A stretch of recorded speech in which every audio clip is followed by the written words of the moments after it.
இந்த வேளையிலும் நாம் தியானிக்கும்படியாக யோவான் எழுதின சுவிசேஷம் 15ஆம் அதிகாரம் 4ஆம் வசனம். என்னில் நிலைத்திருங்கள், நானும் உங்களில் நிலைத்திருப்பேன். கொடியானது திராட்சை செடியில் நிலைத்தராவிட்டால் அது தானாய் கனி கொடுக்க மாட்டாதது போல் நீங்களும் என்னில் நிலைத்தராவிட்டால் கனி கொடுக்க மாட்டீர்கள் என்று சொல்லி பார்க்கிறோம்.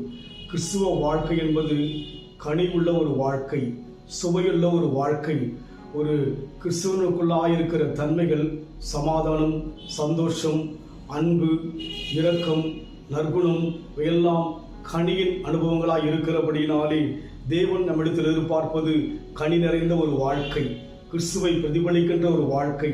அந்த வாழ்க்கையை நாம் பிறருக்கு முழுமையை கொடுக்க வேண்டும் என்று சொன்னால் அவருக்குள் நிலைத்திருக்க வேண்டும். அதை தான் சொல்கிறார், என்னில் நிலைத்திருங்கள், நானும் உங்களில் நிலைத்திருப்பேன். காரணம், நம் தேவன் நம்மிடத்தில் வந்த நோக்கமே உலகத்தின் முடிவு மட்டும் கடைசி வரைக்கும் நம்மோடு கூட இருக்கும்படியாகவே தேவன் நம் வாழ்க்கையில் கடந்து வந்தார். அதனால் அவர் நிலைத்திருப்பது உறுதி. நாம் நிலைத்திருக்கிறோம் என்று சொல்லி நம்மை நாமே ஆராய்ந்து பார்க்க வேண்டும்.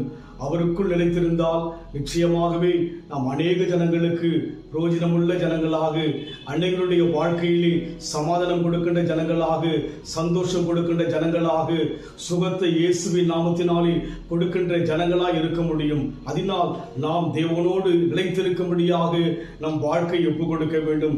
எப்படி நிலைத்திருக்க வேண்டுமாம்? அங்கே சொல்லப்படுகிறது, கொடியானது திராட்சை செடியில் நிலைத்திராவிட்டால் என்று சொல்லி பார்க்கிறோம். கொடியும் செடியும் இணையும் போதுதான் அந்த கொடியின் மூலமாக அந்த கனி கடந்து வரும் என்று சொல்லி பார்க்கிறோம். அதை இன்னும் ஆழமாய் விளங்கிக் கொள்ளும்படியாக அடுத்த வசனத்தில் அவர் சொல்கிறார், நானே திராட்சை செடி, நீங்கள் கொடிகள் என்று சொல்லி அவர் சொல்வதை பார்க்கிறோம். அவர் செடியாக, நாம் கொடியாக இணைந்து கொள்ளும் போது அந்த செடியோடு கூட இந்த கொடி இணைத்திருக்கின்ற போது அது கனி கொடுக்கும். அந்த கனியானது சுவையாக இருக்கும்.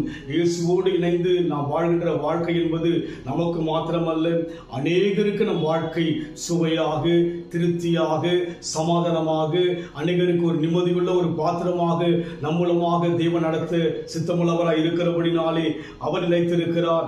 நாம் நிலைத்திருக்கிறோம் என்று சொல்லி நாம் ஆராய்ந்து பார்ப்போம். அப்படி நிலைத்திராத அனுபவம் இருந்தால் நம்ம எப்போ கொடுப்போம்? தேவன் நம்மோடு கூட இருந்து நம் வாழ்க்கையை பிரயோஜனப்படுத்த விரும்புகிறவராய் இருக்கிறார்.